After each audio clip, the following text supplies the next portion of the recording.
من الشیطان الرجیم من همزه ونفخه ونفسه بسم اللہ الرحمن الرحیم ولن ترضى عنك اليهود ولا النصارى حتى تتبع ملتهم قل إن هدى الله هو الهدى ولئن اتبعت أهواءهم بعد الذي جاءك من العلم ما لك من الله من ولي ولا نصير الذين آتيناهم الكتاب يتلونه حق تلاوته أولئك يؤمنون به ومن يكفر به فأولئك هم الخاسرون۔ فرمایا رب العالمین نے ہرگز آپ سے یہود اور نصارہ راضی نہ ہوں گے یہاں تک کہ آپ ان کے مذہب کی پیروی کر لیں۔ کہہ دیجئے بے شک اللہ کی ہدایت ہی ہدایت ہے، اور اگر آپ نے ان کی خواہشوں کی پیروی کی اس کے بعد کہ آپ کے پاس علم آ چکا ہے، تو آپ کے لیے اللہ کی جانب سے کوئی مدد اور کوئی ولی نہ ہوگا، کوئی مددگار نہ ہوگا۔ جن کو ہم نے کتاب دی وہ اس کو تلاوت کرتے ہیں جس طرح تلاوت کرنے کا حق ہے، یہی لوگ اس پر ایمان رکھتے ہیں، اس کتاب پر ایمان رکھتے ہیں، اور جو اس پر ایمان نہیں رکھتا ہے، کفر کرتا ہے، انکار کرتا ہے، یہی لوگ گھاٹے میں ہوں گے۔ اللہ کے نبی صلی اللہ علیہ وسلم کو اللہ تبارک و تعالی نے یہ حکم دیا کہ اے نبی، آپ یہود اور نصارہ کو راضی نہ کریں، ہرگز وہ راضی نہیں ہوں گے جب تک ان کے مذہب کی، ان کے دین کی، ان کے کتاب کی، ان کی باتوں کی آپ پیروی نہیں کریں گے۔ آپ ان کی اتباع کریں گے، ان کے مطابق چلیں گے تو وہ آپ سے راضی ہوں گے۔ تو آپ ایسا نہ کریں، ان کے پیچھے نہ پڑیں۔ آپ کو اللہ نے کتاب ہدایت دی ہے، آپ کو یہود اور نصارہ کو راضی کرنے کی ضرورت نہیں، اور یہ جان لیجئے کہ جب تک آپ ان کی باتوں کو نہیں مانیں گے، ان کے مذہب کی پیروی نہیں کریں گے، وہ آپ سے راضی نہیں ہوں گے۔ تو آپ کہہ دیجئے ہدایت اللہ کی ہی ہدایت ہے، جو اللہ نے کتاب اتاری ہے، جو اللہ نے ہدایت دی ہے،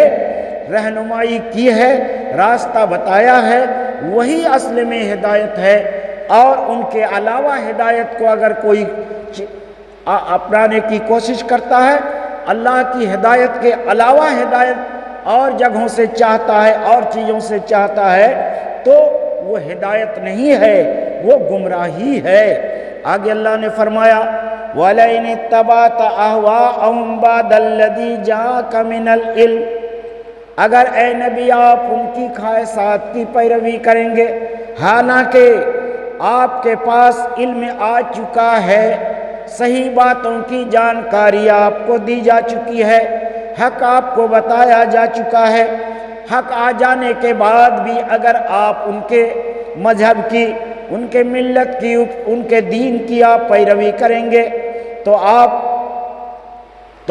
کے لیے اللہ کی جانب سے کوئی مددگار نہ ہوگا، اللہ آپ کا ولی نہ ہوگا، اللہ آپ کا حامی و ناصر نہ ہوگا۔ اللہ رب العالمین نے نبی کو ایک اصول بتایا کہ اے نبی، آپ یہودیوں اور نصرانیوں کے پیچھے نہ پڑیں، وہ جب تک آپ ان کی باتوں کو نہیں مانیں گے، ان کے مذہب کی پیروی نہیں کریں گے، آپ سے وہ راضی نہیں ہو سکتے۔ تو آپ اگر ایسا کریں گے کہ آپ کے پاس کتاب ہدایت آ چکی ہے، ان کی باتوں کو آپ مانیں گے، ان کو راضی کرنے کے درپے ہو جائیں گے، تو پھر آپ کا کوئی حامی اور کوئی ناصر نہ ہوگا، کوئی مددگار نہ ہوگا۔ جن کو ہم نے کتاب دی، آگے اللہ نے فرمایا الذین آتیناہم الکتاب، جن کو ہم نے کتاب دی، یتلونہ حق تلاوتہ، وہ لوگ اس کی تلاوت کرتے ہیں جیسے اس کے تلاوت کرنے کا حق ہے۔ اولئک یؤمنون بہ، یہی لوگ مومن ہیں، یہی لوگ اس پر ایمان لانے والے ہیں۔ وَمَن يَكْفُرْ بِهِ، اور جو ان کا انکار کرے گا، فَأُولَئِكَ هُمُ الْخَاسِرُونَ، تو یہی لوگ نقصان میں ہیں، یہی لوگ گھاٹے میں ہیں، یہی لوگ ضیاع کار ہیں۔ اللہ تعالیٰ نے قرآن کریم میں یہ بیان فرمایا کہ ان یہودیوں میں سے سارے کے سارے گمراہ نہیں ہیں، سب لوگ گمراہ نہیں ہیں، بلکہ ان میں سے کچھ ایسے بھی ہیں جو تلاوت کرتے ہیں، جس طرح تلاوت کرنے کا حق ہے اسی طرح اس کی تلاوت کرتے ہیں۔ تلاوت کا مفہوم یہ ہے، حق کے تلاوت کا مفہوم یہ ہے کہ ٹھہر ٹھہر کر آیت پر جس طریقے سے پڑھنے کا حق ہے اسی طریقے سے ترتیل کے ساتھ اس کو پڑھتے ہیں، اور پھر حلال کو حلال، حرام کو حرام سمجھتے ہیں، اور حلال کو حلال اور حرام کو حرام سمجھتے ہیں، اور پھر جہاں جنت کا ذکر ہوتا ہے ٹھہر کر وہاں جنت کا سوال کرتے ہیں، جہاں جہنم کا ذکر ہوتا ہے ٹھہر کر وہاں جہنم سے پناہ مانگتے ہیں، اور ان کے معنی اور مطالب پر غور کرتے ہوئے ان پر چلنے کی وہ کوشش کرتے ہیں۔ تو یہ حق کے تلاوت ہے۔ حق کے تلاوت میں یہ سارے مفہوم شامل ہیں، صرف تلاوت ہی نہیں، ان کے معنی اور مفاہیم پر غور کر کے ان کے مطابق چلنے اور دوسروں کو چلانے کا حکم بھی اس میں شامل ہے اور موجود ہے۔ جیسے ان یہودیوں میں سے عبداللہ ابن سلام رضی اللہ تعالیٰ عنہ، اس نے اسلام قبول کیا، وہ بڑے عالم یہودیوں میں بھی تھے، اور اسلام قبول کرنے کے بعد مسلمانوں میں بھی بڑے عالم بنے، ان کو تورات کا علم تھا اور بعد میں قرآن کا علم بھی حاصل ہوا، تو وہ اس کی تلاوت اسی طریقے سے کرتے تھے، ہدایت حاصل کرنے کے لیے تلاوت کرتے تھے۔ اللہ کہتا ہے جو اس آیت کو پڑھنے کے بعد اپنی کتابوں کو پڑھنے کے بعد اس پر ایمان رکھتے ہیں، اور جو اس ایمان رکھتے ہیں، یہی لوگ گویا صحیح قرآن کریم کی، اپنی کتابوں کی اور آسمانی کتابوں کی اس سے پہلے بھی وہ تلاوت کرتے ہیں۔ حق کے تلاوت ادا کرتے ہوئے اگر تلاوت کرتے ہیں تو یہی مومن ہیں، اور اگر حق کے تلاوت ادا نہیں کرتے، حلال کو حلال، حرام کو حرام، اور پھر جہاں جنت کا سوال وہاں ٹھہر کر جنت کا سوال نہیں کرتے، جہنم سے پناہ نہیں مانگتے ٹھہر کر، تو گویا وہ لوگ صحیح تلاوت نہیں کرتے ہیں، حق کے تلاوت ادا نہیں کرتے ہیں۔ اللہ فرماتا ہے فَأُولَئِكَ هُمُ الْخَاسِرُونَ، یہی لوگ گھاٹے میں ہیں، یہی لوگ نقصان میں ہیں۔ آگے فرمایا اللہ رب العالمین نے یا بنی اسرائیل اذکروا نعمتی التی انعمت علیکم وانی فضلتکم علی العالمین، اے اولاد یعقوب، اے بنی اسرائیلو، تم میری ان نعمتوں کو یاد کرو جو میں نے تمہارے اوپر انعام کیا، اور میں نے تم کو سارے جہانوں پر فضیلت دی۔ اور آگے فرمایا وَاتَّقُوا يَوْمًا لَا تَجْزِي نَفْسٌ عَن نَفْسٍ شَيْئًا وَلَا يُقْبَلُ مِنْهَا عَدْلٌ وَلَا تَنْفَعُهَا شَفَاعَةٌ وَلَا هُمْ يُنصَرُونَ۔ اور اس دن سے ڈرو جس دن کوئی نفس کسی نفس سے کچھ بھی مدد نہ پائے گا، کوئی نفس کسی نفس کو کفایت نہیں کرے گا، کوئی نفس کسی نفس کو کچھ بدلہ نہیں دے گا، اور اس سے کوئی فدیہ قبول بھی نہیں کیا جائے گا، اور نہ اس کو کوئی شفاعت و سفارش نفع پہنچائے گی، اور نہ یہ لوگ مدد کیے جائیں گے۔ یہ اس طرح کی آیتیں اللہ رب العالمین نے پہلے بیان کر چکا ہے، اور ان کی تفسیر مختصر اور ترجمہ وہاں گزر چکا ہے۔ قوم بنی اسرائیل کو اللہ نے کہا تھا کہ سارے جہانوں پر میں نے تجھ کو فضیلت دی۔ یہ اس وقت جب امت محمدیہ کا وجود نہیں ہوا تھا، پوری دنیا پر ان کی فضیلت حاصل تھی، لیکن انہوں نے جب اللہ رب العالمین کے انعام کو، ان کے اکرام کو بھلا دیا اور اس میں گڑبڑی پیدا کر دی، دین میں خلط ملط کر دیا، دین میں تحریف کر دیا، تو یہ فضیلت کا تاج چھن کر امت محمدیہ صلی اللہ علیہ وسلم کو یہ تاج اللہ نے سرفرازی فضیلت کی ان کے سر پر رکھا اور ان کو سارے جہانوں پر فضیلت دی۔ اللہ نے فرمایا کنتم خیر امت اخرجت للناس، یہ کہا اللہ رب العالمین نے تم بہترین امت ہو، خیر امت ہو، سب سے بہترین امت ہو جو لوگوں کے لیے نکالی گئی ہو، بھلائی کا حکم کرتے ہو اور برائی سے روکتے ہو، یہ صفت تمہارے اندر موجود ہے، اس لیے تم خیر امت ہو۔ اور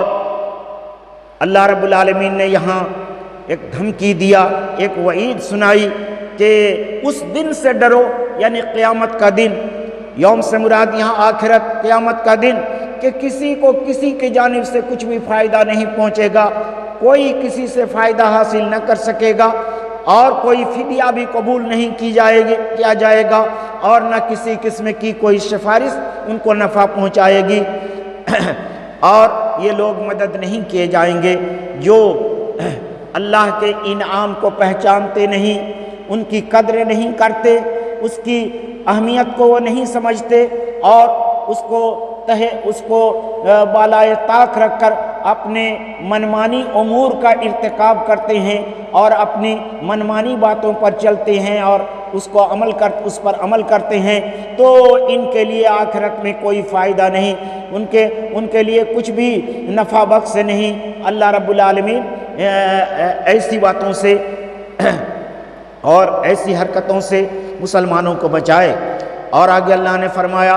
وَإِذِ ابْتَلَىٰ إِبْرَاهِيمَ رَبُّهُ بِكَلِمَاتٍ فَأَتَمَّهُنَّ قَالَ إِنِّي جَاعِلُكَ لِلنَّاسِ إِمَامًا قَالَ وَمِن ذُرِّيَّتِي قَالَ لَا يَنَالُ عَهْدِ الظَّالِمِينَ۔ اور اللہ تعالیٰ نے، رب نے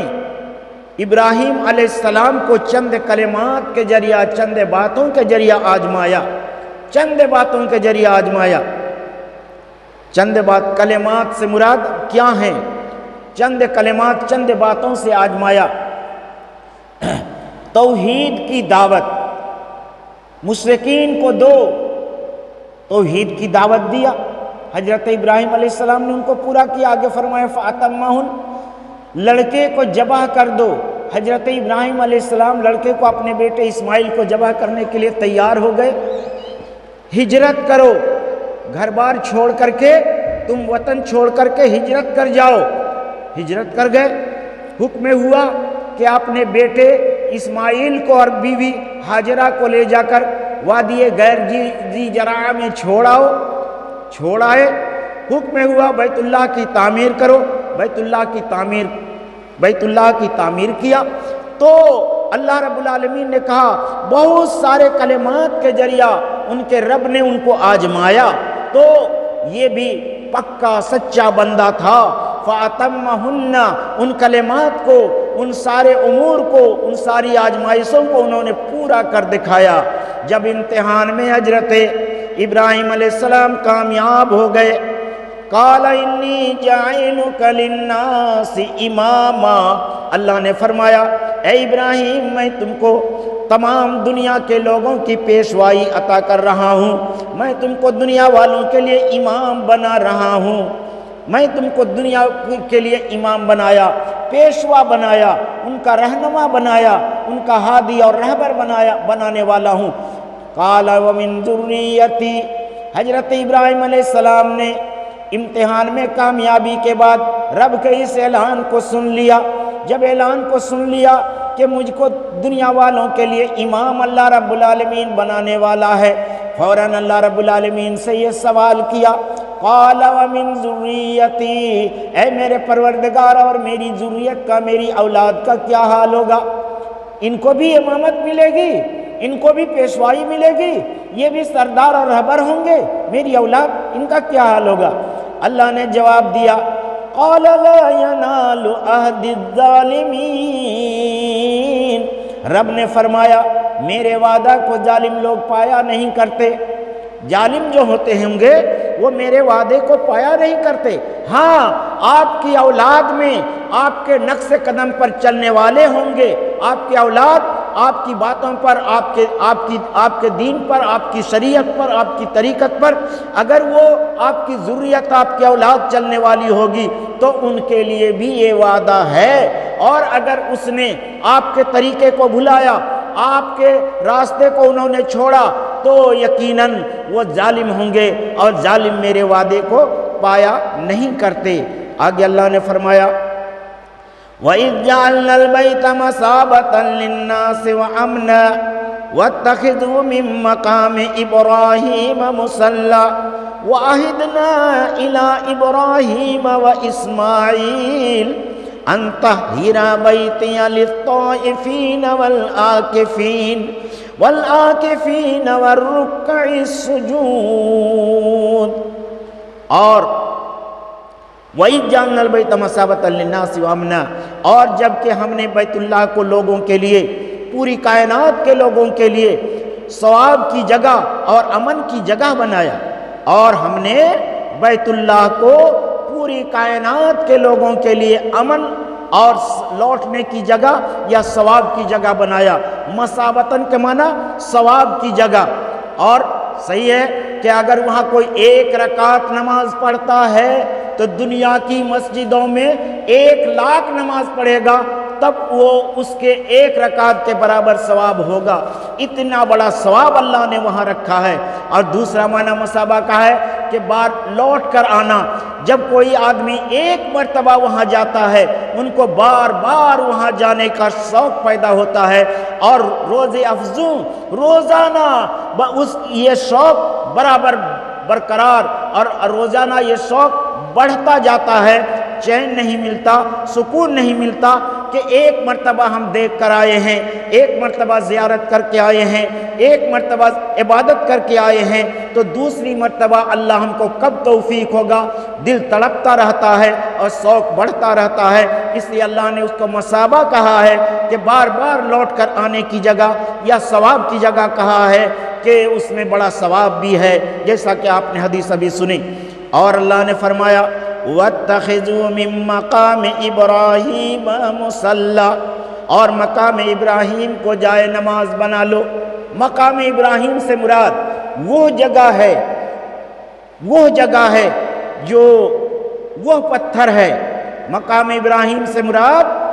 وہ پتھر ہے جس پتھر پر حضرت ابراہیم علیہ السلام بیت اللہ کی تعمیر کرتے ہوئے کھڑے ہو کر بیت اللہ کو بنایا کرتے تھے، ان کی تعمیر کرتے تھے۔ اللہ رب العالمین نے معجزانہ طریقے پر حضرت ابراہیم علیہ السلام کے پیر کا نشان، پیر کا نقش اس پتھر کے اندر رکھ دیا ہے۔ پتھر میں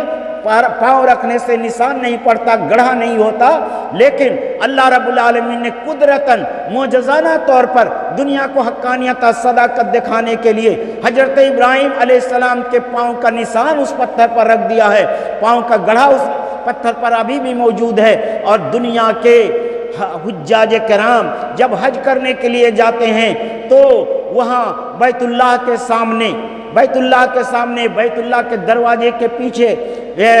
اس پتھر کو شیشے میں بند کر کے رکھا گیا ہے، اور جتنے لوگ حجاج کرام وہ حج کرنے کے لیے جاتے ہیں سارے لوگ اس کی نمائش کرتے ہیں، اس کو دیکھتے ہیں اور اس واقعہ کو یاد کرتے ہیں کہ یہی وہ پتھر ہے جس پر ہمارے جد امجد حضرت ابراہیم علیہ السلام کھڑے ہو کر کے بیت اللہ کی تعمیر کیا کرتے تھے، اور اللہ نے اس کے پیر کے نشان کو اس پر باقی رکھا ہے، اس کو شیشے میں باندھ کر کے محفوظ رکھ دیا گیا ہے، اسی کو مقام ابراہیم کہا جاتا ہے۔ جب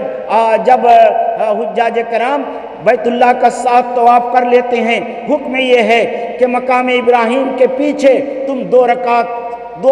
نفل نماز پڑھو۔ 2 رکعت نماز پڑھنا وہاں ضروری ہے، 2 رکعت مقام ابراہیم کے پیچھے نماز پڑھنا ضروری ہے۔ مقام ابراہیم کے پیچھے سامنے اگر موقع نہیں ملتا ہے، جگہ نہیں ملتی ہے، تو پھر کہیں بھی اس کے پیچھے نماز پڑھ لیجئے، وہ نماز ہو جاتی ہے۔ تو اللہ رب العالمین نے کہا وَاتَّخِذُوا مِن مَّقَامِ إِبْرَاهِيمَ مُصَلًّى، مقام ابراہیم کو جائے نماز بنا لو، کہا کہ اس جگہ نماز پڑھو۔ تو یہ 2 رکعت نماز اب بھی پڑھی جاتی ہے اور قیامت تک بھی پڑھی جائے گی، اور یہ پتھر قیامت تک باقی رہے گا، اور یہ اس بات کا ثبوت ہوگا کہ حضرت ابراہیم علیہ السلام نے اس گھر کو بنایا ہے، بیت اللہ کو بنایا ہے، اور یہی وہ پتھر ہے جس پر چڑھ کر کے حضرت ابراہیم علیہ السلام بیت اللہ کی تعمیر کیا کرتے تھے۔ وَعَهِدْنَا إِلَىٰ إِبْرَاهِيمَ وَإِسْمَاعِيلَ أَن طَهِّرَ بَيْتِيَ لِلطَّائِفِينَ وَالْعَاكِفِينَ وَالرُّكَّعِ السُّجُودِ۔ اللہ کا فضل و کرم ہے کہ میری اس آنکھ نے بھی اس پتھر کو دیکھا ہے، بیت اللہ میں مقام ابراہیم کو دیکھا ہے، مقام ابراہیم کے سامنے جا کر کے سر کو اندر کر کے اس پتھر کو دیکھا ہے، اس کا مشاہدہ کیا ہے، اور اس پتھر کے پیچھے مقام ابراہیم کے پیچھے میں نے نماز بھی پڑھی ہے۔ اللہ رب العالمین میرے اس عمل کو قبول فرمائے۔ وَاحِدْنَا إِلَىٰ إِبْرَاهِيمَ وَإِسْمَاعِيلَ، ہم نے حضرت ابراہیم علیہ السلام سے اور اسماعیل علیہ السلام سے، حضرت اسماعیل حضرت ابراہیم کے بیٹے ہیں، دونوں باپ بیٹے سے ہم نے وعدہ لیا ان طَهِّرَ بَيْتِيَ لِلطَّائِفِينَ وَالْعَاكِفِينَ وَالرُّكَّعِ السُّجُودِ، یہ کہ تم دونوں میرے گھر کو یعنی بیت اللہ کو، میرے گھر کو، اللہ نے بیت اللہ کو اپنا گھر کہا ہے، اس لیے اس کا نام بیت اللہ ہے، اللہ کا گھر، میرے گھر کو طواف کرنے والوں کے لیے اور جم کر بیٹھنے والوں کے لیے، اعتکاف کرنے والوں کے لیے اور رکوع کرنے والوں کے لیے اور سجدہ کرنے والوں کے لیے اور نماز پڑھنے والوں کے لیے پاک کیجئے، شرک سے پاک کیجئے، گندگیوں سے پاک کیجئے، اس کو ہر آلائش سے پاک کیجئے۔ اللہ رب العالمین نے دونوں سے یہ وعدہ لیا کہ اے ابراہیم اسماعیل، میرے گھر کی صفائی، میرے گھر کی دیکھ ریکھ، میرے گھر کی حفاظت، اللہ کے بندوں کو جو وہاں آئیں گے، رکوع کریں گے، سجدہ کریں گے، طواف کریں گے، تو ان کے اس گھر کی تو صفائی کر، اس کو پاک اور صاف رکھ، ظاہری طور سے بھی اور معنوی طور سے بھی، ہر اعتبار سے اس کی تم صفائی کرو۔ آگے اللہ نے فرمایا وَإِذْ قَالَ إِبْرَاهِيمُ رَبِّ اجْعَلْ هَٰذَا بَلَدًا آمِنًا وَارْزُقْ أَهْلَهُ مِنَ الثَّمَرَاتِ مَنْ آمَنَ مِنْهُمْ بِاللَّهِ وَالْيَوْمِ الْآخِرِ قَالَ وَمَنْ كَفَرَ فَأُمَتِّعُهُ قَلِيلًا ثُمَّ أَضْطَرُّهُ إِلَىٰ عَذَابِ النَّارِ وَبِئْسَ الْمَصِيرُ۔ اور یاد کرو اس وقت کو جب کہ حضرت ابراہیم علیہ السلام نے کہا اے میرے پروردگار، تو اس شہر کو امن والا بنا دے، امن والا اس شہر کو اے اللہ تو بنا دے، وَارْزُقْ أَهْلَهُ مِنَ الثَّمَرَاتِ، اور یہاں کے رہنے والوں کو پھلوں کی روزی عطا فرما۔ کون؟ من آمن منہم باللہ والیوم الآخر، ان میں سے جو اللہ پر ایمان لائے گا اور آخرت کے دن پر ایمان لائے گا، اے اللہ تو ان کو پھلوں کی روزی عطا فرما۔ قال ومن کفر، اللہ نے فرمایا اور جو انکار کرے گا، کافر ہوگا، فَأُمَتِّعُهُ قَلِيلًا، تو میں اس کو تھوڑا فائدہ دوں گا، ثُمَّ أَضْطَرُّهُ إِلَىٰ عَذَابِ النَّارِ، پھر میں اس کو عذاب نار کی طرف جانے میں مجبور کر دوں گا، وَبِئْسَ الْمَصِيرُ، اور عذاب جہنم بہت برا ٹھکانہ ہے، بہت بری جگہ ہے۔ اللہ رب العالمین نے حضرت ابراہیم علیہ السلام نے دعا فرمائی کہ اے اللہ اس شہر کو یعنی مکہ کو، بلد سے مراد مکہ، اس شہر کو امن والا بنا دے، اس شہر میں کو امن والا بنا دے۔ یہ اتنا امن والا شہر ہے، اتنا امن والا شہر ہے، زمانہ جاہلیت میں بھی اس شہر میں وہ لوگ خون ریزی کرنا پسند نہیں کیا کرتے تھے اس زمانے۔ تب جب زمانہ اسلام آیا تو وہ اور سراپا امن ہی امن ہے، وہاں چوری، ڈکیتی، مرڈر، قتل غارت گری، خون ریزی نہیں ہوتی، بالکل امن سے آدمی رہتا ہے، چین سے رہتا ہے، سکون سے رہتا ہے، اور ایک باہر سے جانے والا انسان بھی اس بات کو وہاں جانے کے بعد محسوس کرتا ہے کہ یہ امن والا شہر ہے۔ حضرت ابراہیم علیہ السلام کی دعا کی برکت ہے کہ اللہ نے اس شہر کو امن والا شہر بنایا ہے، اور اللہ نے یہ دعا بھی، اللہ نے حضرت ابراہیم کی اس دعا کو قبول بھی فرمائی ہے۔ انہوں نے دعا کی تھی، اللہ یہاں کے رہنے والوں کو جو ایمان والے ہیں، اللہ پر ایمان رکھتے ہیں، آخرت پر ایمان رکھتے ہیں، ان کو پھلوں کی روزی عطا فرما۔ آج وہاں جانے والا دیکھتا ہے تو دنگ رہ جاتا ہے کہ اس وادی غیر ذی زرع میں جہاں کوئی پیداوار نہیں، جہاں کوئی آبادی نہیں، کوئی چیز پیدا نہیں ہوتی، وہاں بے موسم کا پھل بھی وہاں موجود ہے۔ دنیا میں پیدا ہونے والے ہر قسم کے پھل فروٹ وہاں موجود ہیں اور کثرت سے موجود ہیں، لاکھوں لاکھ حجاج کرام وہاں پہنچتے ہیں، وہاں کے رہنے والے لوگ موجود ہیں، اور کتنی بڑی تعداد میں وہاں پھل فروٹ پہنچتے ہیں کہ کوئی کمی نہیں آتی۔ ہر آدمی خرید رہا ہے، ہر آدمی کھا رہا ہے، اپنی خواہش کے مطابق خرید کر کھا رہا ہے، وہاں کے رہنے والے بھی خرید کر کھا رہے ہیں، لیکن پھلوں میں کوئی کمی نہیں آتی۔ حضرت ابراہیم علیہ السلام کی دعا کی یہ برکت ہے کہ وہاں کے رہنے والوں کو، اے اللہ جو مومن مسلمان ہوں ان کو پھلوں کی روزی عطا فرما، اور آج تک یہ برکت باقی ہے اور قیامت تک یہ برکت باقی رہے گی۔ یہ حضرت ابراہیم علیہ السلام کی دعا کا نتیجہ ہے۔ لیکن اللہ نے فرمایا جو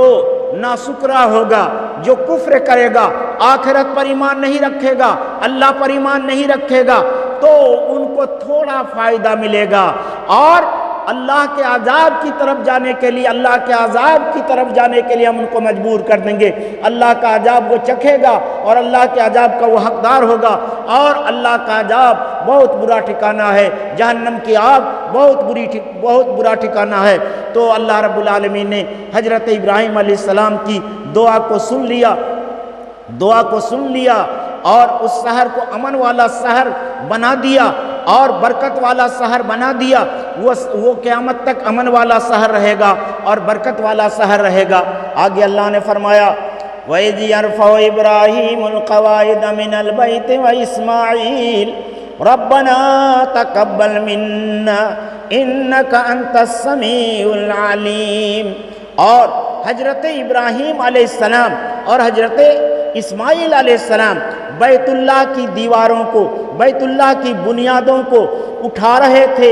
تو وہ دعا کر رہے تھے۔ جب اٹھاتے جا رہے تھے ابراہیم اور اسماعیل بیت اللہ کی دیواروں کو، ان کی بنیادوں کو، تو کیا دعا کر رہے تھے؟ ربنا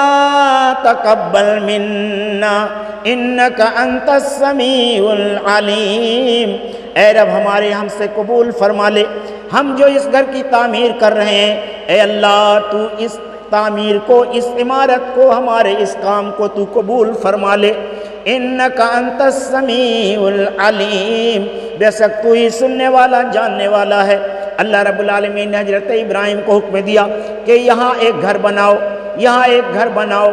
یہاں گھر بنانے لگے، باپ بیٹا مل کر گھر بن کر تیار ہوا۔ حضرت ابراہیم نے اللہ سے درخواست کی، اللہ کو کہا اے میرے پروردگار تیرے حکم کے مطابق ہم نے یہاں گھر بنایا، اور گھر بناتے ہوئے ہم دعا کر رہے تھے کہ اللہ ہمارے اس کام کو قبول فرما لے، ہم نے صرف تیرے لیے اور تیرے حکم کی بجا آوری کے لیے اس گھر کو بنایا ہے، اے اللہ اس کو قبولیت کا درجہ دے دے۔ اور گھر بن کر تیار ہوا۔ اللہ سے کہا ابراہیم نے اے میرے پروردگار میرا گھر بن کر، آپ کا گھر بن کر ہم نے تیار کر دیا ہے۔ تو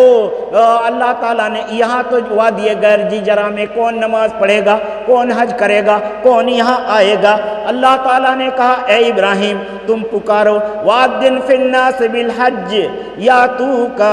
إِلَيْهِ رِجَالًا وَعَلَىٰ كُلِّ ضَامِرٍ يَأْتِينَ مِنْ كُلِّ فَجٍّ عَمِيقٍ۔ اے ابراہیم تم پکار دو، اعلان کر دو کہ اللہ کا گھر بن کر تیار ہو گیا ہے، اس گھر میں حج کے لیے، اس گھر میں عبادت کے لیے آؤ۔ حضرت ابراہیم نے کہا اے میرے پروردگار اس وادی غیر جی جرا میں، اس سنسان جگہ میں میری آواز کو کون کون سنے گا؟ اللہ تعالیٰ نے کہا پکارنا تیرا کام، آواز پہنچانا میرا کام، جہاں تک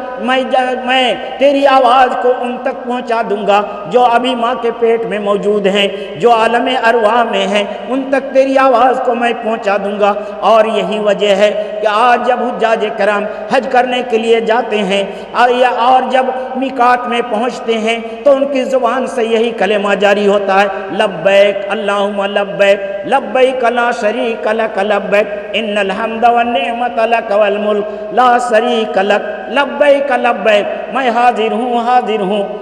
کس کے جواب میں؟ کوئی پکارتا ہے اے فلاں اے زید تو وہ جواب دیتا ہے کیا ہے سر؟ حاضر، وہ اس کا جواب دیتا ہے۔ تو حجاج کرام اپنی زبان سے یہ الفاظ ادا کرتے ہیں میں حاضر ہوں میں حاضر ہوں، گویا یہی پکار حضرت ابراہیم علیہ السلام کی تھی کہ انہوں نے پکارا تھا اے دنیا والو اللہ کا گھر بن کر تیار ہوا ہے، آؤ حج کے لیے۔ جنہوں نے اس آواز کو سنا اس کی تقدیر میں اللہ نے حج لکھ دیا، اور وہ اسی کا جواب دیتے ہوئے بے قرار پریشان لبیک لبیک کہتے ہوئے آگے بڑھ رہے ہیں۔ پریشان ہے، سب پر سر پراگندہ ہے، سب کی ایک آواز ہے، سب کا ایک لباس ہے، سب کا ایک خیال ہے کہ اللہ کی رضا کو حاصل کریں، میری عبادت قبول ہو جائے، میرا حج قبول ہو جائے، سب کا یہی ایک ارادہ ہے۔ تو یہ دعا کر رہے تھے حضرت ابراہیم اور اسماعیل، دعا کرتے ہوئے وہ بیت اللہ کی تعمیر کر رہے تھے۔ آگے اللہ نے فرمایا ربنا واجعلنا مسلمین لک ومن ذریتنا امۃ مسلمۃ لک وارنا مناسکنا وتب علینا انک انت التواب الرحیم۔ اے رب ہمارے اور تو ہم دونوں کو اپنا فرمانبردار اور مطیع بنا لے، اور ہماری اولاد میں سے جو تیرے فرمانبردار ہو، اور ہماری اولاد میں سے امتا مسلمتا لک ایسی جماعت کو جو تجھے ماننے والی ہو، ان کو بھی اللہ تو فرما بردار بنا لے۔ اوارنا مناسکنا اور تو ہم کو عبادت کا طریقہ بتا، قربانی کا طریقہ بتا، وتب علینا اور ہماری توبہ کو قبول فرما لے، انک انت التواب الرحیم بے شک کہ تو ہی توبہ قبول کرنے والا اور بڑا رحم کرنے والا ہے، بڑا رحم کرنے والا ہے۔ حضرت ابراہیم علیہ السلام یہ دعا بھی کر رہے تھے کہ اے اللہ ہم مسلمین لک تسنیہ کا سیگا ہمیں اے اللہ تیرا فرما بردار بنا لے، یعنی مجھ کو اور میرے بیٹے اسماعیل کو تیرا فرما بردار بنا لے، ہم دونوں کو مسلم بنا لے، اطاعت گزار بنا لے، اطاعت سیار بنا لے، اطاعت کش بنا لے۔ ومن ذریتنا امۃ مسلمۃ لک اور ہم دونوں کے بعد ہمارے بعد ہماری اولاد میں سے جو تیری فرما برداری کرے گی ان کو بھی اے اللہ تو اپنا فرما بردار بنا لے، اے اللہ ان کو بھی تیری فرما برداری کے مطابق زندگی گزارنے کی توفیق عطا فرما۔ اے اللہ اب ہم کیا کریں گے، کس طرح کریں گے، کس طرح حج کریں گے، کس طرح عبادت کریں گے، یہ اس کا طریقہ تو ہمیں بتا۔ وارنا مناسکنا ہم کو ہمارے مناسک بتا دے، ہم کو تیرے اپنی مناسک تو بتا، طریقہ عبادت بتا۔ وتب علینا ہم توبہ کر رہے ہیں کہ کہیں غلطی تو نہیں ہو گئی، کہیں گناہ تو سرزد نہیں ہو گیا، اے اللہ ہم توبہ کر رہے ہیں، ہماری توبہ کو تو قبول فرما، کیونکہ تو ہی انک انت التواب الرحیم تو ہی تو توبہ قبول کرنے والا اور رحم کرنے والا ہے۔ حضرت ابراہیم علیہ السلام نے یہاں اپنے لیے، اپنی ذریت کے لیے، آنے والی اپنی اولاد کے لیے انہوں نے دعا کی، اور عبادت کا طریقہ رب سے معلوم کرنے کی انہوں نے کوشش کی اور دعا کی کہ اللہ ہمیں طریقہ عبادت بتا۔ آگے اللہ نے آگے فرمایا ربنا وبعث فیہم رسولا منہم یتلو علیہم آیاتک ویعلمہم الکتاب والحکمہ ویزکیہم انک انت العزیز الحکیم۔ یہ حضرت ابراہیم کی دعا، ربنا اے ہمارے پالنہار، وابعث فیہم رسولا منہم انہی میں سے ایک رسول کو تو بھیج، یتلو علیہم آیاتک جو ان پر تیری آیتوں کو پڑھے گا، تلاوت کرے گا، وَيُعَلِّمُهُمُ الْكِتَابَ وَالْحِكْمَةَ اور ان کو کتاب اور حکمت کی تعلیم دے گا، وَيُزَكِّيهِمْ اور وہ ان کو پاک کرے گا، إِنَّكَ أَنْتَ الْعَزِيزُ الْحَكِيمُ بے شک کہ تو ہی غالب حکمت والا ہے۔ اللہ سے دعا کی، اے اللہ انہی میں ہماری اولاد میں جو مسلم ہوگی، فرما بردار ہوگی، تیرے راستے پر چلنے والی ہوگی، انہی میں ایک رسول تو بھیج، ایک رسول کی بعثت فرما، اور ایک رسول انہی کے اولاد میں سے فرما۔ وہ کیا کرے گا؟ وہ رسول آ کر کیا کرے گا؟ ان پر آیتوں کی تلاوت کرے گا، تیری آیتوں کو پڑھ کر کے بتائے گا، اور لوگوں کو وہ تعلیم دے گا کتاب کی یعنی قرآن کی، والحکمت اور حدیث کی، کتاب سے مراد قرآن اور حکمت سے مراد حدیث، وہ لوگوں کو کتاب کی یعنی قرآن کی اور حکمت کی یعنی حدیث کی تعلیم کرے گا، تعلیم دے گا، سکھائے گا،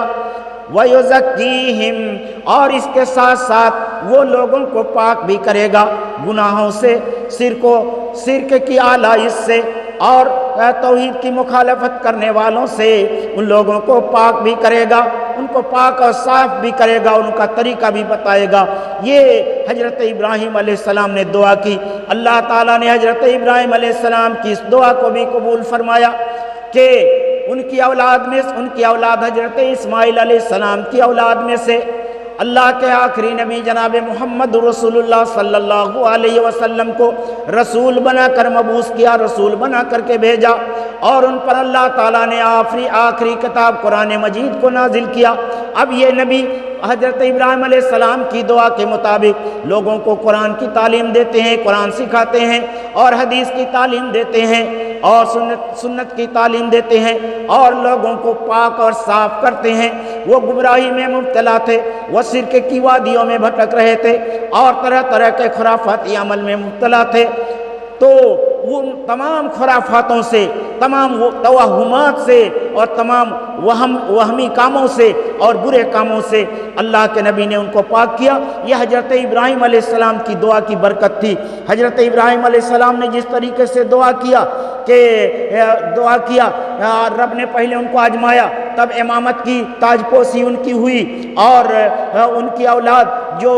اللہ نے کہا کہ میری اولاد، تو کہا تیری اولاد جو میرے راستے پر چلنے والی ہوگی، تیرے راستے پر چلنے والی ہوگی، ان کے لیے انعام اور اکرام ہے، تو ان کے لیے بھی دعا کیا، اور ان کی دعا قبول ہوئی۔ بیت اللہ کی تعمیر کی، بیت اللہ کو تعمیر کرتے ہوئے رب سے ڈرتے رہے، اور وہاں والوں کے لیے جو فرمانبردار ہوں گے ان کے لیے پھلوں کی دعا کی، اللہ نے پھلوں کی دعا کو بھی قبول فرمایا۔ امن کی دعا کی مکہ کے لیے، تو امن کی دعا کو بھی اللہ تعالیٰ نے قبول فرما لیا کہ مکہ جائے امن ہے، مکہ جائے ثواب ہے، اس کو بھی قبول فرما لیا کہ میری اولاد میں آخری نبی پیدا ہوں، اس کو بھی اللہ نے قبول فرما لیا، اور آخری نبی جناب محمد رسول اللہ صلی اللہ علیہ وسلم کو دنیا میں آئے، اور ان کو کتاب ہدایت قرآن کریم کی شکل میں دی گئی، اور جس کو ہم تلاوت کرتے ہیں اور جس کو پڑھتے ہیں تو ابراہیم علیہ السلام کی دعا کا نتیجہ ہے اور ان کی برکت ہے۔ اللہ تعالی ہم سبوں کو حضرت ابراہیم علیہ السلام کی سنت اور ان کے طریقوں کے مطابق زندگی گزارنے کی توفیق دے، اور ان کی اولاد میں سے آخری نبی جناب محمد رسول اللہ صلی اللہ علیہ وسلم کے دین پر مضبوطی اور ثابت قدمی کے ساتھ جمع کر کے رکھے، کتاب اور سنت کے مطابق زندگی گزرے، اس کی اللہ تو ہمیں توفیق عطا فرما۔ وآخر دعوانا ان الحمدللہ۔